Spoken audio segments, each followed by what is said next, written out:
First, I'll just say I've known Xu Jianhua and the Silicon Valley Asian Art Center for more than 10 years. The Silicon Valley Asian Art Center has recognized many of our elder artists and scholars from the Chinese art and scholarship community. Today, I'm honored to speak at an event celebrating Fred's devotion to the arts. I'm happy to see Fred is being embraced into a pantheon of Chinese scholars and artists, and I'm happy to see many old friends on this call, and also I miss seeing you in person. I have family visiting from out of town, so that's why I'm home. There are many stories I might share about Fred, but I'll share just a couple. I met Fred 40 years ago when I first began working at the San Francisco Art Institute, and I was immediately impressed by both his commitment to the school and his support for individual artists. But I was also struck by his Machiavellian attitude. The word Machiavellian is often interpreted to mean cold and cunning, and I don't mean to imply that Fred was not an ethical man, as he was very ethical, or that he wasn't compassionate and personally involved, because he was both of those things. But he was very strategic. I left the school for a while to teach for 6 years at Humboldt State University. And then in 1989, when Fred began thinking of retiring, he hired me back as his associate dean. Mike Henderson generously gave me a drawing of a blank canvas to welcome me to the school. During the years when I was at Humboldt, Fred and Mike Grady, I think, were visiting China every summer for an extended stay, anchored by the San Francisco Art Institute program in Hangzhou. After I got hired, Fred and I shared an office at the school, and I was sort of acting dean when he was away in Hangzhou.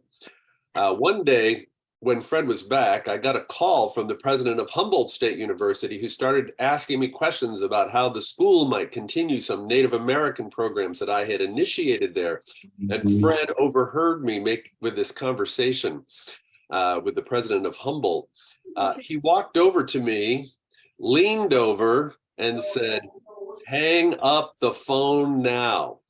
I was very embarrassed because I felt I was being rude to a university president, but Fred had said very flatly to me, "You work here now, and I expect you to be loyal to this institution and not your previous employer." Fred wanted to make sure that I was not distracted by anything other than the Art Institute while he, Mike, and others were in China. Fred was exceedingly loyal both to the institution and the artists whose work he admired. I have to remember also the last time I saw him, even as a very old man after he was well into his 90s, he would come to openings and sit in a folding chair just to express his support with his powerful presence. I also need to explain that Fred Martin changed the direction of my own life.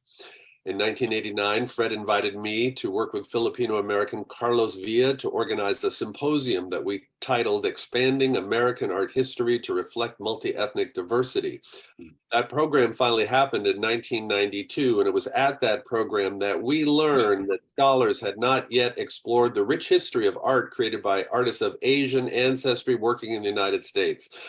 I eventually embraced that research, which opened the doors where I discovered the work of many artists, including those who have been exhibited at the Silicon Valley Asian Art Center, like Zhang Daqian, Hou Beiren, Feng Chongrui, Fu Wenyan, and many others. Fred was very proud that he helped establish a partnership of the China Art Academy with the China Art Academy in Hangzhou. He helped mature artists like Bernice Bing study there with people like Wang Dongling. I'm happy that institution has now repaid him with their own loyalty. I want to thank Fred again for modeling unilateral loyalty to the arts, for supporting collaboration with China, and for creating a more holistic appreciation of international culture, and for creating wonderful opportunities to participate in the arts for so many people, including me. 谢谢老师，谢谢 Fred Martin.